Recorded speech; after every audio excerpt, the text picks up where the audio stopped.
Welcome to Truth and Reckoning, a broadcast from CELDF. In this show, we'll learn from frontline organizers and communities fighting against environmental destruction.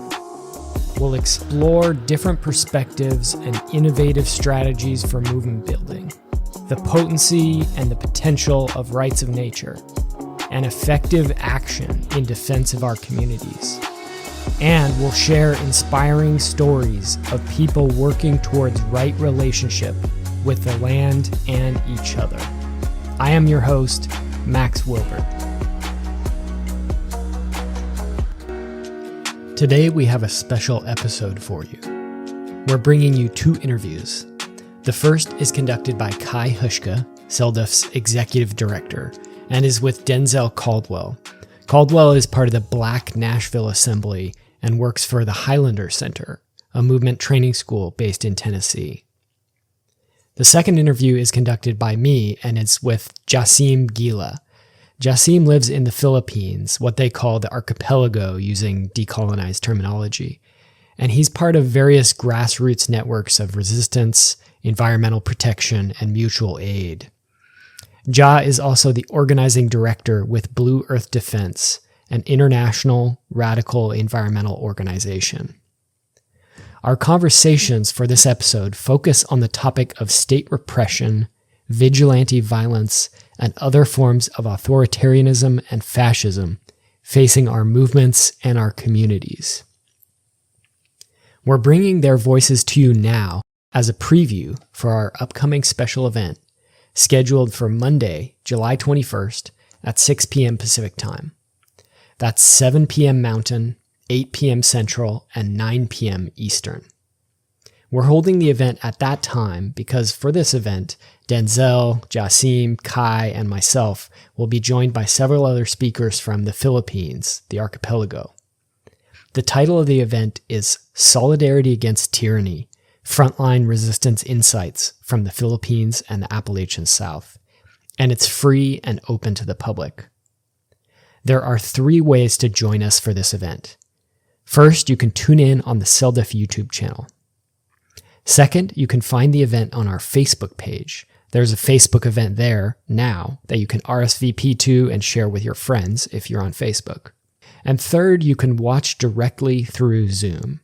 The advantage of joining in this manner is that you'll be able to submit questions for the Q&A, so I'd encourage you to join us in that way. There's a registration link that we'll share in the description of this podcast and video, so please take a moment now to register. Without further ado, here's today's show. Yeah. So, my name is Denzel Caldwell. I am born, raised, currently organizing in Nashville, Tennessee. My political home, or the primary space of organizing, is with the Black Nashville Assembly. We're a localized people's movement assembly formation, organizing working class Black folks in the Nashville area to build our own political agendas, engage in collective governance with ourselves, and as well as co-governance with the current structure in order to build independent political platforms and get our needs met, kind of as an exercise for further sort of collective governance structures that we want to build out in the future.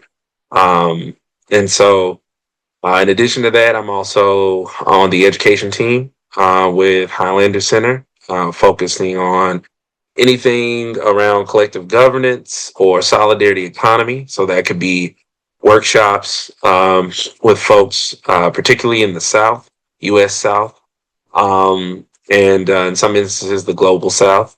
But any workshops, any sort of forms of accompaniment that require building folks' solidarity economy projects or helping them understand conceptually what it looks like to practice in solidarity economy, I do that work. Alongside that, I also do work around civic education, both in the formal sense, but also in the more critical sense, as I like to call it, where we're getting folks not only to understand how these current power structures work, but how do we utilize collective governance in order to build grassroots democracies that could one day replace these current structures. So Fantastic. Um, so as you've been doing your work, as you are doing your work, as you're kind of looking at the current realities, obviously trying to gauge what's coming down the road to more fully manifest everything that you just described. What is that picture right now? How would you paint the picture in the areas that you're working around the political situation, especially in the arenas of environmental and human rights organizing? Like what does that look like?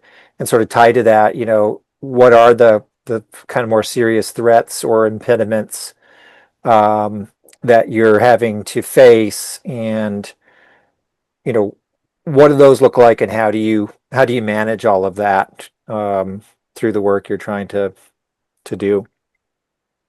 Yeah, yeah. So I mean, I think a good way to sort of capture this, and when I speak here, I'm thinking about the U.S. Southeast, and as a region. What we're experiencing now, particularly as it relates to this political moment, is really just sort of an intensification of what we've already been experiencing as a region. So if we understand like the U.S. South as sort of like the stronghold for what some may call the neo-Confederacy, a lot of what we're seeing in this political moment at a federal level has definitely been happening at the regional level in the U.S. Southeast, but we're in a moment particularly where that is worsening, right? So whether we're talking about climate disasters that are happening, that are hitting the Southeast in rural areas, predominantly Black or Latina populations or poor white populations, they're being struck disproportionately in ways that render them entirely vulnerable. We can look no further than Nashville, North Carolina, and the ways in which they were literally cut off from the world after, I believe, Hurricane Helene, and some of the aftermath of that. Uh, we also have, alongside that, the rolling back of, along with climate disaster comes, or increased climate disaster, comes the further dilapidation of infrastructure. So bridges that were already crumbling are crumbling faster. Areas that may not have been prone to flooding, or at least not for at least a certain period of time, are experiencing historic flooding or historic weather events that normally would happen every 50 to 100 years. Um, Parallel to that, I would say that a lot of because of the sort of current federal regime, a lot of the rollbacks for social safety nets and sort of public infrastructure that really was holding on to a hanging thread are being removed. Whether we're talking about EPA regulations, sort of like tax breaks for major corporations to further violate the environment or exploit the environment at the cost of human lives, whether it be increasing cancer rates or decreasing quality of air. Um, and yeah, just with these rollbacks, we're also seeing state sanctioned violence in other ways. So, like, whether we're talking about the massive ICE raids that, although they're happening nationally, are definitely happening here in a very intense way in the South. Whether we're talking about the violations of human rights that trans folks are experiencing by the removal of gender affirming care in various cities and towns throughout the South. We're seeing those being dismantled, reproductive access for folks with uteri, who, again, depending on where they were living, well, for the most part, here in the South, there have been major battles for even access, let alone that right, and so those are being rolled back in various ways, whether on the state or local level, with the backing of the federal regime. So, and then I think last, it's important to note there's a lot of reactionary forces down here that are organized. So that we're talking about Proud Boys, sort of various white supremacist groups, or paramilitary organizations. Tennessee has quite a few, Patriot Front, et cetera, et cetera.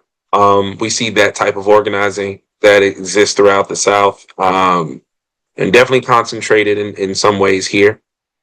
And so in response to all of that, the biggest thing has been one, people's movement assemblies have been helpful in communities such as my own, for example, in strengthening their governance muscles to make collective decisions around how to respond to various emergencies, and then how to put pressure on local forces to provide some needs that they may not be able to immediately procure.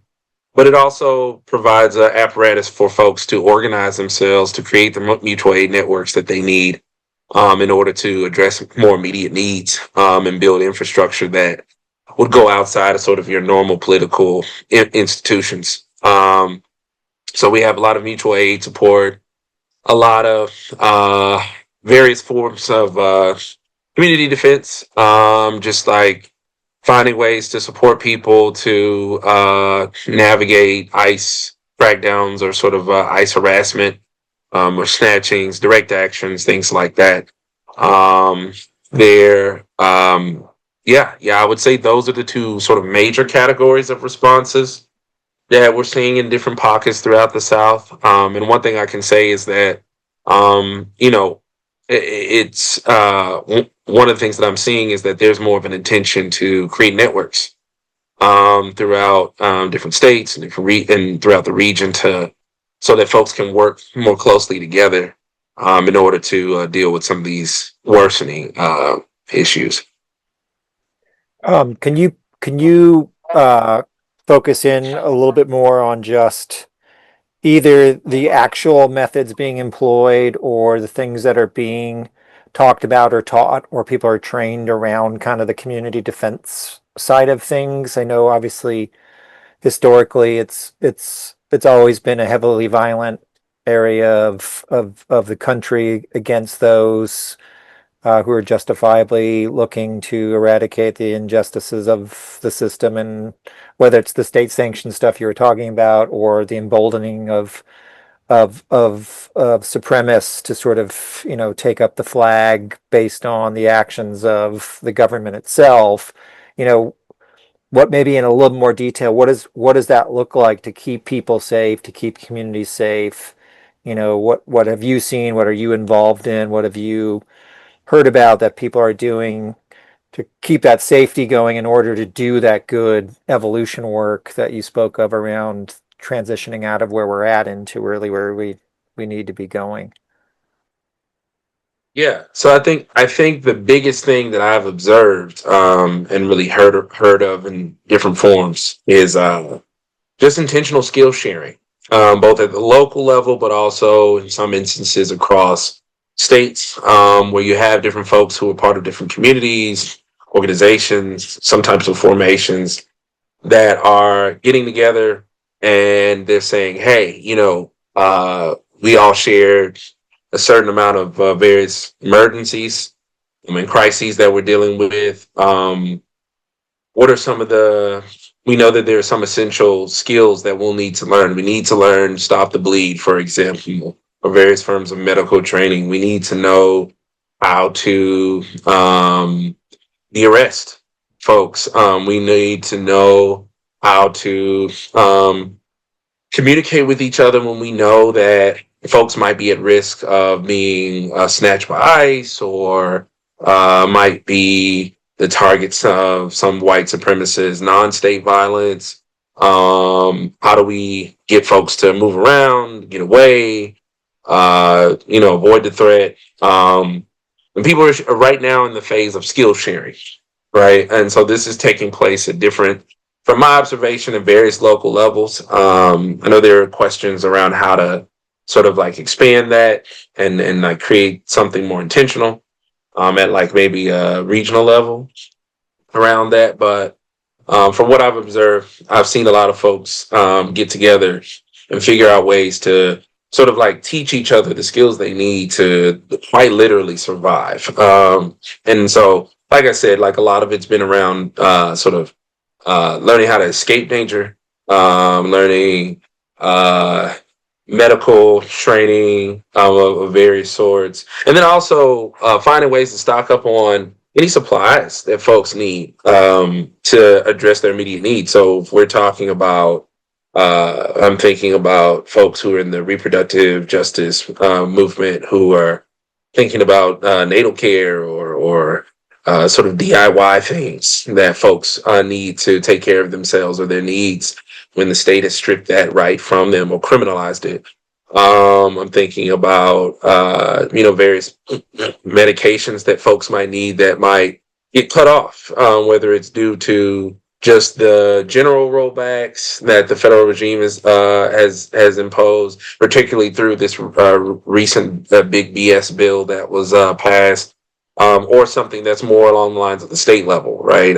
Sort of like shutting down rural hospitals. So folks are thinking about ways to how do we create deeper community with more rural communities, for example, so that folks can get what they need. And granted, I don't want to take away the agency of rural organizers because rural organizers are doing a lot of work already. But I think the thing is that there's a desire to be more intentional about building connections between cities, whether they're rural or local, and then ultimately across the region. And so those are kind of some of the things that as of recently. Right. Maybe one last thing. I mean, I think they're very cool.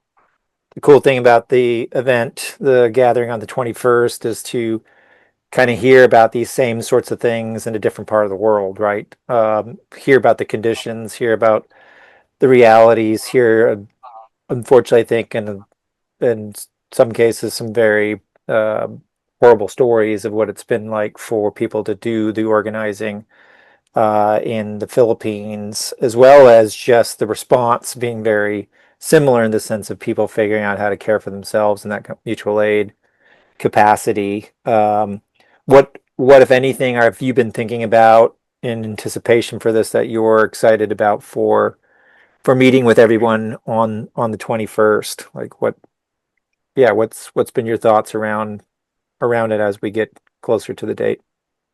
Yeah, I'm very excited about being in conversation with our comrades in the global South, right? For me, I come from a political tradition that understands that capitalism and colonialism is a global project, and for me, I'm clear that there have been so many counterinsurgent efforts, particularly within the United States, to disconnect folks here who are fighting against the empire from the rest of the planet. And I think what's really exciting about conversations like this is that we're able to tangibly talk across borders um, with comrades who are in the same fight that we're in and draw parallels, to share strategies, to discuss different tactics and create more intentional solidarity, not just in word, but just really in practice through conversations like this. And that's the thing that really excites me about this. We're able to remember that we're not alone in this fight. We're not, those of us that are within the borders of this U.S. empire, certainly not the only ones engaged in the struggle against capitalism, colonialism, and these oppressive forces, because this struggle is global. And so this is just one of those rare opportunities where we're able to talk with comrades across the globe in real time. Yeah, no, I guess that's the advantages of technology, to use it in these kind of moments more so than what's used against us a lot of the times, especially the war machine. Absolutely. Well, cool. Well, Denzel, thank you. I'm gonna. My guest today is Jassim, or Guila. Lives in the Philippines, in Luzon, the northern island, what they call in decolonized terminology that Ja and his community like to use, the archipelago. And I first met Ja in person back in 2019 when I traveled to the Philippines to do some organizing, to meet with his network and participate in some events that they'd organized and travel around the region. That trip was unfortunately cut short due to the outbreak of the COVID pandemic. But I'm continually amazed and humbled by the work that you and your community, your network do in the Philippines. Could you take a minute and introduce us to who you are, your background in organizing, and what you're doing today? All right, yeah. First of all, thank you so much, Max, for being part of this, interview. So, good morning from my end, from Archipelago, and once again, my name is Jassim Guila, and my friends call me Ja. I am from Archipelago, or so-called Philippines, and I have a background in creating short documentary films, do songwriting that gives radical awareness about what's happening in our society and environment, and I promote the idea of creative resistance. I also have background in research work, and I am a community organizer.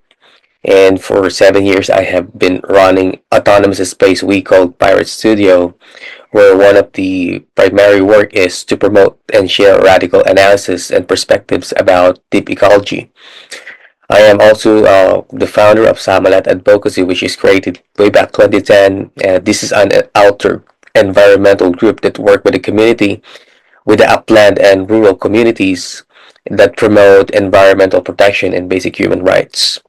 I am also part of local autonomous network or LAN. This is a loose network of information shops, activists, autonomous, anti-war groups, environmentalists, faith-based groups, and deep ecology and mutual aid networks, and so on. So some of the things we promote here is decolonization, autonomy, solidarity, environmental stewardship, community care and resistance, direct action, and many more diverse initiatives by the networks. And in the past month, we just created a new grassroots organization we called Mutual Aid Disaster Relief Search and Rescue Philippines. Um, uh, our primary operation is providing relief goods to the survivor of disaster. As you know that even Philippines have a bit contribution to the global carbon emission, yet we are still very vulnerable to the effect of climate change. So we are providing and we capacitate communities to be prepared and more resilient to the hazards and to take direct action if needed, especially in time of disaster. And we are developing our module where the Philippine environmental situation is will be discussed, and the main objective is to understand and to be aware that about the different destructive activities that's happening around the country, and why it became the drivers of the hazards, and why we become more vulnerable to the effect of hazards. And last, I am currently the organizing director of Blue Earth Defense Global. It is an international organization that is dedicated to defending our only home, which is the planet Earth. And BED is run by a group of volunteers spanning 3 continents and who have come together through the common love of Mother Earth and to the natural world. So currently, PED has an ongoing campaign here in the Philippines, which is the Defend Manila Bay. And one of the main call of this campaign is to stop the seabed quarrying that is happening in the shore of Cavite. So where hundreds of fisher folks' families have been affected by this activity because the government has approved a 30,000 plus hectares, where they can operate, So this activity directly destroy the marine ecosystem and our ocean, which harms both the marine and terrestrial ecosystem and contributes to the climate crisis we're currently facing. So we become part of Kabitenyong Alyansa Laban sa Seabed Quarrying or CALSAG. This is a local formation, a local coalition that was created here in Cavite, and the primary work is to stop this destructive activity, which is the seabed quarrying. While our comrades in Canada, through deep sea defenders, they are focusing on their campaign against deep sea mining, which is also a big and serious threat to the marine life and ocean. So we oppose deep sea mining and support the call for a global ban. And our comrades in the United States have different projects and initiatives, such as building community of resistance through the group communities that protect and resist. And you can check our website, to learn more about our group and about our allies. Yeah. Thanks for sharing that background, Ja. It's great to hear that, and I got some sense of these networks, these projects, these campaigns when I was visiting with you and working with you over the years. But CELDF now is partnering with Blue Earth Defense and with some of the organizations and the networks of people you've been working with for years down there in the archipelago to organize this upcoming event. And it's focused on repression and how do we respond to state repression, to vigilante violence and corporate violence against our communities. So could you talk for a few minutes, Ja, about what is the political situation like in the archipelago in terms of threats to organizers and people doing environmental and human rights work? Yeah. All right. Yeah. Thanks for that question. I think that's really important. Okay. So, first of all, the political situation here in the Philippines is not changing. The government is still prioritizing the interests of corporations and oligarchs. Government agencies are functioning based on who is in the position and what their interests. For example, currently, Martin Romualdez is the cousin of President Marcos Jr., and he is currently the House Speaker. So, House Speaker, it is a title of the presiding officer of the highest ranking official of the lower house of Congress and House of Representatives, as well as the fourth highest official of the government in the Philippines. And Romualdez is not only a politician, but he is also a businessman and a mining company owner. So, under the administration of President Marcos Jr., several executive actions, legislative proposal, and the aggressive implementation of existing laws have created, which is a strongly pro-mining policy environment. One is the Executive Order number 130, which is more about creating the Mining Industry Coordinating Council. Two is lifting of the moratorium of new mining contracts. Um, then the fourth is the National Mineral Policy Act. And fourth is the legislative push to amend the Mining Act of 1995. So this is very controversial because this legislative is more about lifting the 40% foreign ownership cap. This is the most significant and controversial proposal because it would allow a 100% foreign ownership of mining companies, removing a major barrier for international investors. So that is the main reason why, from land-based mining to offshore mining and the threat of deep sea mining, are expanding very quickly here in archipelago or across the country. And the Philippines, it is important, Max, that people should know that the Philippines has consistently ranked as one of the most dangerous countries in the world for environmental and human rights defenders, particularly those opposing mining, logging, climate mitigation projects, and agribusiness projects. While exact number vary slightly between reports, the scale of the violence is alarming and well documented by the International Human Rights Organization. Since 2012, overall death toll, according to Global Witness, the Philippines has been the deadliest country globally for land and environmental defenders in several recent years. And then Karapatan, or the Philippine Alliance of Human Rights Advocates, and other local groups have documented over 330 killings of activists and community leaders since 2012. Then the International Federation of Human Rights, or FIDH, and its member organization report the similar high figures. And then for the recent year, we just want to highlight the crisis. On 2021, Global Witness reported at least 30 killings in the Philippines, which is the highest number globally that year. And on 2022, the figure remained extremely high with at least 19 verified killings documented by Karapatan and other groups for the year alone.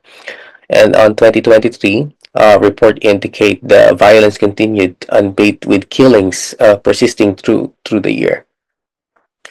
So the pattern and the context of those killings is they are targeting majority of the victims are from rural communities, indigenous groups such as Lumad, Igorot, because those destructive products are usually penetrating in their ancestral land, and they just want to protect the land, asserting their rights. That's why on the pattern, most of the victims are indigenous people. And second is the peasant or farmer organization, and they are targeted to their work defending their ancestral land, livelihoods, and the environment. The primary sector is the highest number of killings are linked to conflicts over mining, agribusiness, plantation dams, logging, and hydroelectric projects. And then for the impunity, a critical issue is a near total impunity for perpetrators. Investigations are often slow, ineffective, and or non-existent. So state forces such as military, police, and private security forces linked to corporations are frequently implicated, but very few cases result in convictions. And last, red tagging, pervasive practice where activists are falsely labeled as communists or terrorists by state agents, and this often serves as a precursor to harassment, surveillance, legal harassment, and ultimately the extrajudicial killings, creating a climate of fear. So, in summary, overall, 330 environmental and human rights defenders have been killed in the Philippines since 2012, and the country has frequently been the global leader in such killing in recent years. And impunity become norms. Yeah. Yeah, not an easy situation in which to organize. And, this was the parallel, this was the genesis of the idea for this upcoming event, was that the Philippines and the United States are linked, of course. As I don't need to tell you, but many people who are listening to this might not know because history is not taught well inside the United States. But the U.S. occupied the Philippines for 43 years, I believe, up until World War II and the Japanese invaded. The country was a colony of the United States after the Spanish-American War. And there was a national liberation struggle. There was a liberation movement fighting for freedom from the U.S. occupation during that time. And so there's that link. There's also the fact that President Donald Trump is big admirer of the former Philippine president Duterte. And Duterte, of course, was the mastermind of the war on drugs, the so-called war on drugs in the Philippines, which was a very brutally waged campaign of crackdown on drug users and drug dealers, which spilled over onto many people who probably had no involvement whatsoever in any drug industry, and many people who were just users or addicts who weren't violent individuals but were subjected to extrajudicial killings, other forms of violence, disappearance, torture, and so on. And so we see this parallel between what's happening in the United States right now with rising authoritarianism, not just under the Trump administration, but going back throughout U.S. history. There's a through line of this repression of activism, social movements, revolutionaries, And it's that trend, that tendency is ascendant right now in the United States. It's gaining power and momentum, and we're seeing it being specifically targeting the pro-Palestine movement, the student encampments that sprung up at universities across the United States, activists who are speaking out in favor of Palestinian liberation and against the Zionist Israeli occupation. And we're seeing it waged against immigrants. We're seeing this xenophobia being leveraged as a strategy. So with these parallels in mind, we wanted to get you together, get Blue Earth Defense, different organizers from the Philippines, our friends from the Highlander Center down in Tennessee, who've been doing anti-racist and movement building work for more than 75 years, and try and get these people together in one room to share ideas, to talk about what's happening, to talk about what's coming next, and also to try and answer the final question I have for you, Ja, and I know you can't answer this in detail and in depth during this conversation, so folks will have to join the event to hear more detailed responses to this. But the question is, how do we respond to this? You talked about this violence, these different forms of repression, collusion and corruption inside the government, and outside of it as well in the corporate world. How do we respond to this? How do we stay safe? How do we keep each other safe? And how do we continue to organize and be effective in the face of this? All right. Thanks again for that wonderful question, Max. And I think that's really, necessary. So yeah, to answer that question, first of all, we need to work and to establish our own security culture together with your group and with your community. Having the best practices and protocols for activist work will lessen that risk, because there are no safe in this kind of, field that we choose. The physical, the psychosocial, and cybersecurity are mandatory if you choose to become an environmental and human rights defenders, particularly here in the Philippines. So it is also crucial that we establish a strong relationship with our local and international community, because political threats has no boundaries. No. So building a community based on autonomy, solidarity, mutual aid, cooperation, direct action will make our community more resilient against both natural and political threats. This model, rooted in principle of mutualism and direct democracy, is indeed a time-tested and powerful antidote to both natural and political instability. And I think it's a practical blueprint for survival and thriving in an increasingly unstable world. It empowers people to be the primary agent of their own security and well-being, making the community a fortress of mutual support rather than a collection of isolated, vulnerable individuals. And it is a powerful reminder that true resilience comes from the strength of our connection and our shared commitment to one another. Thank you for that, Ja. Beautifully said. Well, I'm looking forward to hearing more from you, from different members of your community and your networks in the archipelago at the upcoming event. For folks who are listening or watching this right now, the event is scheduled for July 21st at 6 p.m. Pacific time. That's 9 p.m. Eastern time. Or if you're in the archipelago in the Philippines, it's 9 a.m. on July 22nd. So the links to register for this event will be shared in the description of this podcast, this video, if you're watching the video, and we very much look forward to seeing all of you there. Thank you, Ja, for taking the time today to join us and share some about your work. Thank you so much for all the hard work, Marks, and see you all soon. Thanks, and have a good one. Take care.